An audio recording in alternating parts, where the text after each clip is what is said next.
ठीक पहले 6 राइट्स को मसला क्या हुआ तेरे को रहे मुश्किल चल दोबारा पहला राइट में पार्ट इन बिजनेस जी जिससे पूछो तो वो एक्सप्लेन करेगा ठीक है पहला है right to take part in conduct of business जी आपका क्या नाम है हां बताइए मुझे right to take part in conduct of business मतलब क्या है क्या राइट है पार्टनर के पास हां डिसीजन मेकिंग या बिजनेस ऑपरेशन में काम करेगा चलिए बिजनेस में काम करेगा क्या उसको रोका जा सकता है लेकिन राइट्स को चेंज किया जा सकता है कि नहीं किया जा सकता पार्टनर आपस में एग्री करके तुम घर बैठो तुम बिजनेस में काम मत करो तुम्हें तुम्हारा हिस्सा मिलता रहेगा स्लीपिंग पार्टनर रोका जा सकता है कि नहीं जा सकता है सबकी रजामंदी के साथ second right to be consented consent का कांसेप्ट था चलिए ये आप बता दें अस्मा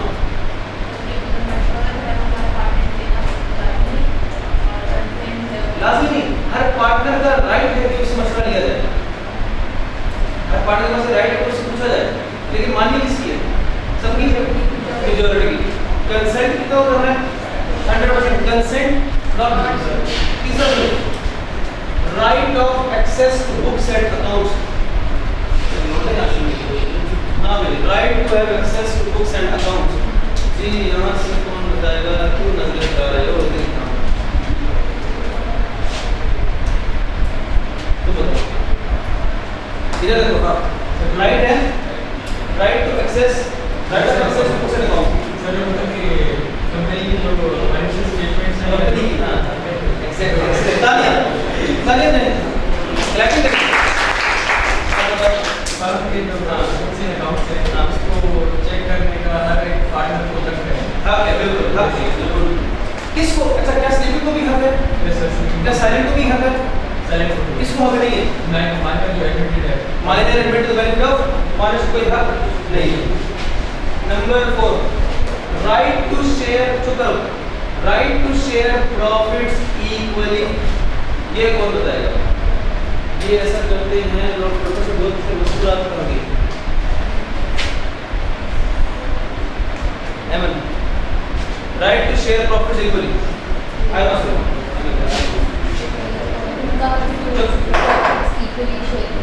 हर बात जरा दोबारा बोल पूछो बोलिए प्रॉफिट शेयर इक्वली होने चाहिए राइट है अगर कुछ दी नहीं किया तो कैपिटल के अमाउंट को देख के रेशो बनाए या इक्वल रेशो होती है अगर किसी का कैपिटल ज्यादा है तो उसका प्रॉफिट ज्यादा नहीं होना चाहिए नहीं हाँ क्या इस राइट को चेंज कर सकते हैं कैसे एग्री करके जिसको डिसाइड कर लेंगे भाई जिसका कैपिटल ज्यादा उसका प्रॉफिट ज्यादा आगे देखिए right to receive interest on capital कौन बताएगा right to receive interest on capital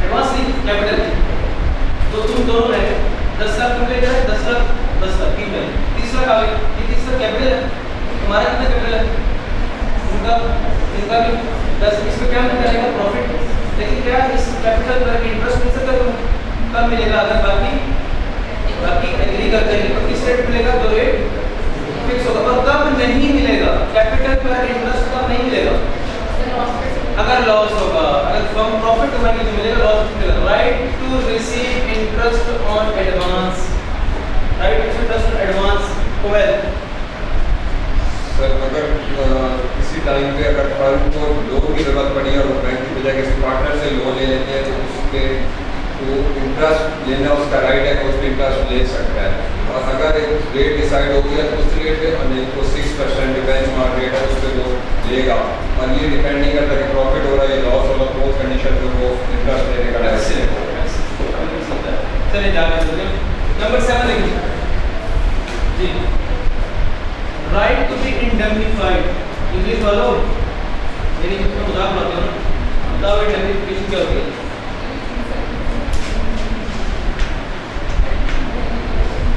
बस बस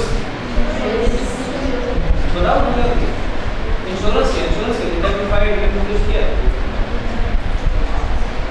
चलो खबरदार मेरी दोबारा से सुने, सब कहानी सुने। वो इस तरह लेट्स सपोज के आप चारों पार्टनर, ये चार मुश्किलात हैं, ये चारों पार्टनर। अब इन चारों पार्टनर्स में हुआ क्या कि जाहिर है अब कभी कभार ऐसा होता है कि चारों ऑफिस में बैठे हैं, कभी कभार होता है कोई एक बैठा है, तो ये चलता रहा, बिजनेस चल रहा है। लेकिन क्या हुआ कि एमन ऑफिस में बैठी थी, बाकी तीनों पार्टनर्स थे वो बिजनेस के काम से कहीं बाहर गए थे। जब ये ऑफिस में बैठे इसने देखा कि ऑफिस का बिजली का बिल आया।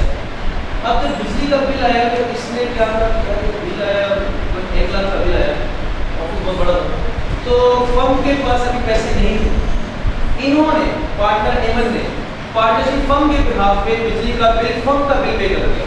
क्या एमन ये 1 लाख पार्टनरशिप फर्म के पैसों से लेने के हकदार है कि नहीं? इसे कहते हैं राइट ऑफ इंडेमनिफिकेशन, या पार्टनर के पास राइट है उसको इंडेमनिफाई होने का। इंडेमनिफाई क्या होता है, आपने एक फर्म के बिहाफ पे पेमेंट की, अब आप फर्म से वो पैसे रीइंबर्स कराएंगे, आप रिफंड कराएंगे, उसे कहते हैं indemnified, right to be indemnified. हर पार्टनर के पास से राइट है तो उसकी इंडेमनिफिकेशन हो। तब पास पेपर केस स्टडी सुनो, पास पेपर का स्टडी सुनो। 4 पार्टनर्स थे, इन 3 पार्टनर्स ने एमन को कहा बिजली के बिल का आज लास्ट सॉरी हमारे ऊपर एक केस चल रहा है, एमन को पता है ना, फर्म पे एक केस चल रहा था। तो जब फर्म पे केस चल रहा हुआ था और तारीख की सुनवाई पे अदालत पहुंचना था, तो किसी एक पार्टनर का होना जरूरी हो गया, वकील के साथ में एक फर्म का पार्टनर हो। तो इन तीनों ने एमन को कहा कि एमन तुम ऐसा करो, तुम जाओ, हम तीनों ऑपरेशन पे बिजी, तो वकील साहब आप वेट करो, तो मुझे अदालत जाना है, तो सुनवाई होगी, तुम्हारा मौजूद होना जरूरी है। एमन ने पार्टनर ने उसकी जिम्मेदारी को कर दी, एमन ने गफलत में, नेग्लिजेंस में नहीं गई। अब एमन की ना जाने की वजह से पूरी फर्म पे 10 लाख का फाइन लग गया गवर्नमेंट को। क्या फर्म गवर्नमेंट को 10 लाख पे करेगी? क्या फर्म ये 10 लाख एमन से रिकवर कराएगी नहीं कराएगी? कराएगी, क्योंकि ये ना थर्ड पार्टी को कोई फॉर्म लायबल है, लेकिन आपस में पार्टनर से राइट है ना। क्या बाकी पार्टनर्स की गलती थी या किसी एक की गलती थी? क्या जिस एक की नेग्लिजेंस थी, एक की गलती थी, उसको पर्सनली लायबल है, बाकी पार्टनर्स को क्या नहीं लायबल है? ये था पहले तो बस कलेक्टिव ड्यूटी की अगर उनमें से किसी एक का होना था तो और दूसरे किसी का था। लेकिन बात है कि बाकी 3 बेगम हो गए थे कि हमने पार्टनर एमन को नहीं दिया, तो पार्टनर एमन ने कहा कि मैं पहुंच जाऊंगी, वो नहीं पहुंची। इस तरह बिजली का बिल आया, इन्होंने पार्टनर एमन को बोला आज लास्ट डेट है बिजली के बिल की 1 लाख है, अगर आज नहीं पे किया तो फिर इसको 20,000 का सरकार लग जाएगा। तो एमन जो थी वो उसने कहा ठीक है मैं ऑफिस से निकल दूंगी, कर दूंगी। ऑफिस से वो घर गई, घर जाकर उसको नींद आके उसको जब उठी तो रात के 12 बज गए और सरकार भी से गलत था। आप बताओ इसकी गलती बाकी की गलती है। अब ये जो एक्स्ट्रा 20,000 पे किया फर्म ने गवर्नमेंट को, क्या ये 20,000 रिमेनिंग पार्टनर पेमेंट से गोल कराएंगे कि नहीं कराएंगे? करवाएंगे। अब बस नहीं बेनिफिट वाली थी, तो each partner has the right to be indemnified. का मतलब ये है कि अगर पार्टनर ने फर्म के बिहाफ पे किसी को पेमेंट की है और पेमेंट बेसिकली फर्म ने करनी थी, पार्टनर ने पर्सनल जेल से पेमेंट किया, तो पार्टनर फर्म के पैसों से रीइंबर्स करा लेगा, रिकवर करा लेगा, रिफंड करा लेगा। इसका राइट। नेक्स्ट राइट देखिए, राइट टू रिटायर। एमन ने कहा कि लोगों मुझे काम करो, कभी मैं सो जाती हूँ तो मुझे सरकार कर देता है, कभी मैं लेट ना पहुंचूं तो मुझे फाइन लग जाता है, मुझे तुम लोग साथ काम ही नहीं करना। और एक दिन कहती नहीं तुम नहीं जा सकते, अब हमारा रिश्ता जो है ये सदियों का है, 7 जन्मों तक अल्लाह नाम है और हम एक साथ पार्टनर से रहेंगे। तो क्या आप पार्टनर को मान सकते हो उसका रिटायर नहीं होना, या उसके पास राइट है जब रिटायर हो सकता है रिटायर, वो रिटायर हो सकता है, चेंज हो सकता है। हाँ चेंज हो सकता है क्या? नहीं कुछ चीज़ें कॉमन सेंस की बात है, आप उसको सिर्फ मान सकते। सुने बात, एमन ने कहा मैंने रिटायर हो 10-10 लाख रुपये बिल कराए, अब अपॉन रिटायरमेंट क्या बाकी रिमेनिंग पार्टनर्स क्या पार्टनरशिप खत्म हो जाएगी? नहीं, ऐसा करेगा क्या बाकी पार्टनर्स एमन को 10 लाख रुपये देंगे कि देंगे? कैपिटल और 10 लाख रिटर्न करेंगे नहीं करेंगे? इन्वेस्टमेंट वाले 10 लाख रुपये नहीं करेंगे? नहीं बोल रहे, करेंगे, लेकिन क्या उसके बाद प्रॉफिट में कैसा होगा? नहीं होगा। लेकिन अल्लाह की शान देखिए, एमन जब रिटायर हुई ना तो उस वक्त पार्टनर फर्म के हालात बड़े माड़े चल रहे थे। बस हालात माड़े चल रहे थे तो बाकी तीनों पार्टनर्स के पास 10 लाख रुपए नहीं थे कि वो एमन को पे करते। उन्होंने क्या किया, उन्होंने कहा देखो बात ऐसी है, अच्छा तो यही होता कि हम आपको अपने 10 लाख देके आपको घर भेज देते, लेकिन हमारा 10 लाख है नहीं, तो ऐसा करते हैं इस 10 लाख को ना हम ऐसा कैपिटल मान के रखते थे और हम ऐसा करते हैं हर साल प्रॉफिट में से आपको अमाउंट पे करते रहेंगे और तब तक पे करते रहेंगे जब तक आपके 10 लाख रुपए वाली अमाउंट पूरी नहीं हो जाती। क्या ऐसा हो सकता है कि नहीं हो सकता? बिल्कुल हो सकता है, बिल्कुल हो सकता है। तो बात कर रही है ये एग्री करना चाहिए। यस यस यस, इसमें एवन भी एग्री करे, बाकी तीन भी एग्री करे। अगर पार्टनर ना माने तो फिर वो पिटे बोले होगा सर ये कोर्ट में नहीं आएगा कि ये यार ये ब्राइड उनको मिलेगा सर, अगर बाकी ना तो कोर्ट में ले देंगे। दूसरा वो जो होता ना, मैं दूसरे क्रिटिकल हॉस्टल में हुआ था फ्लैट से, तो मैंने हॉस्टल वाले को पेमेंट की, कुछ डाउन पेमेंट से सिक्योरिटी पे की, लेकिन फिर मेरा माइंड चेंज हो गया। मैंने उससे कहा कल पेमेंट की तो पेमेंट वापस करो, उसने कहा वो मैं खा गया। पैसे कैसे खा गए, मुझे तो मैंने नहीं जाना यहाँ पे। कहता यार नींद पड़ी है, पैसे तो मारने से मालूम है तो पैसे मिलेंगे नहीं मारे पैसे छोड़ दिए। नेक्स्ट, हाँ एक और चीज, टाइप्स ऑफ पार्टनरशिप कितनी है, आप भी छोड़ के ये नहीं छोड़े तो बता दीजिए, छोड़ दिए। हाँ, टाइप्स ऑफ पार्टनरशिप कितनी है, पर्टिकुलर पार्टनरशिप किस में रिटायरमेंट पर पब्लिक नोटिस देना जरूरी है, एट विल वाली में, किस में जरूरी नहीं है, किस में, अच्छा एक में सबकी रजामंदी देनी है और एक में नोटिस देना है, किस में नोटिस देना होता है रिटायरमेंट पे, विल वाली में, किस में रजामंदी नहीं होती है, पर्टिकुलर वाले में। पर्टिकुलर पार्टनरशिप को छोड़ते वक्त ये देखें, अगर आपकी पर्टिकुलर पार्टनरशिप है तो कंसेंट ऑफ ऑल पार्टनर्स, और अगर आपकी विल वाली पार्टनरशिप है तो पब्लिक नोटिस देना। बट क्या फर्क है notice and public notice? Partners का एक दूसरे को नोटिस देना जस्ट नोटिस होता है, एक दूसरे को इन्फॉर्म करना। पार्टनर का अखबार में इश्तिहार लगाना ये है पब्लिक नोटिस। तो नोटिस देना है, पब्लिक नोटिस देना है, क्यों? क्या एक दूसरे को बताना है, बाहर के लोगों को बताना है, ताकि गलतफहमी का शिकार ना हो, तो पैसे लेके भाग ना जाए। यहाँ पे बात करें भाई, पढ़ लोगे, मोस्ट इंपोर्टेंट पॉइंट्स हाईलाइट करें। Rights number 3, number 5, number 3, number 5, number 6, number 9, 3, 5, 6,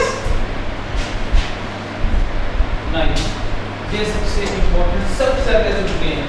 books and accounts पे केस स्टडीज बताइए, interest on capital, interest on advance, और उसके अलावा राइट ऑफ आउटगोइंग पार्टी, ये है बिल्कुल मेजॉरिटी। अच्छा ऐसा नहीं कि बाकी पे आ सकते हैं, बाकी भी आ सकते हैं।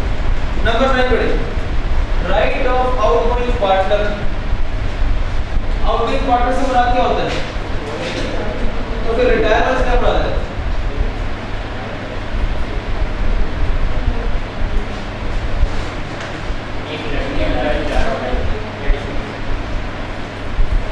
आउटगोइंग रिटायर का मतलब होता है छोड़ के जा रहा है, आउटगोइंग का मतलब है डेथ या रिटायर, डेथ या रिटायर, मर गया, मर गया, मरने वाले को रिटायर नहीं कहते, पार्टनर मर गया, पार्टनर मरने वाले कहते हैं पार्टनर आउटगोइंग।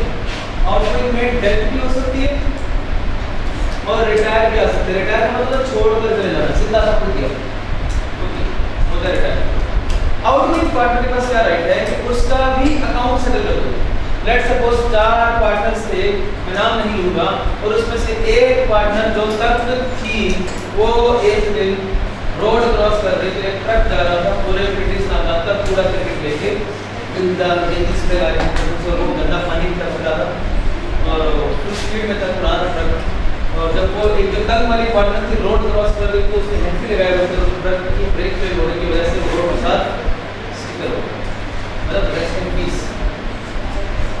अब ये रिटायर है आउटगोइंग है। देखो मैंने किसी को स्पेसिफिक कहा नहीं है, अपने तुरंत बात ना कर देना बात को, लेकिन रिटायर है आउटगोइंग।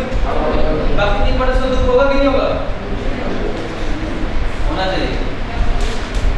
क्या पता वो बाकी 3 ही स्ट्रक्चर में बैठे, आप क्या पता। अब सुने, अब जो पार्टनर गई क्या अब बाकी पार्टनर जो है 10 लाख रुपए पार्टनर पेमेंट के दिन पर वो गई वाली पार्टनर को वापस करने के बाद है कि नहीं? लेकिन वो तो है ही नहीं, उसके घर वाले होंगे। तो फिर बेहतर क्या होगा अगर पूरे के पूरे 10 लाख वापस कर दिए जाए। लेकिन 10 लाख इनके पास नहीं थे, तभी तो पुराना ट्रक था, 10 लाख नहीं थे इनके पास। इन्होंने क्या किया, एग्री किया आप तो सॉरी उसके घर वालों के साथ कि आप ऐसा करें इस 10 लाख को हम कैपिटल ही मानते हैं और हम इस पे आपको प्रॉफिट में अपना हिस्सा देते रहेंगे और ये हिस्सा आपको तब तक देते रहेंगे जब तक 10 लाख पूरे नहीं हो जाते। क्या ये बात ठीक है कि नहीं? ऐसा हो सकता है कि नहीं हो सकता? रिपीट हो रही है बात, बिल्कुल हो सकता है, रिटायरमेंट में राइट है until his account is settled. कब तक पे करते रहेंगे? जब तक उसका अकाउंट सेटल नहीं हो जाता। इंटरेस्ट अगर रेट एग्री नहीं किया तो कितने परसेंट? और या फिर इंटरेस्ट दे दो या फिर प्रॉफिट में हिस्सा दे दो, जो भी एग्री कर लिया, या तो सिर्फ इंटरेस्ट देंगे या फिर प्रॉफिट में 1 लाख दे देंगे, 2 लाख दे देंगे, जो आपने एग्री कर लिया। जी बताएं, मुश्किल है? कॉमन सेंस की बातें नहीं है।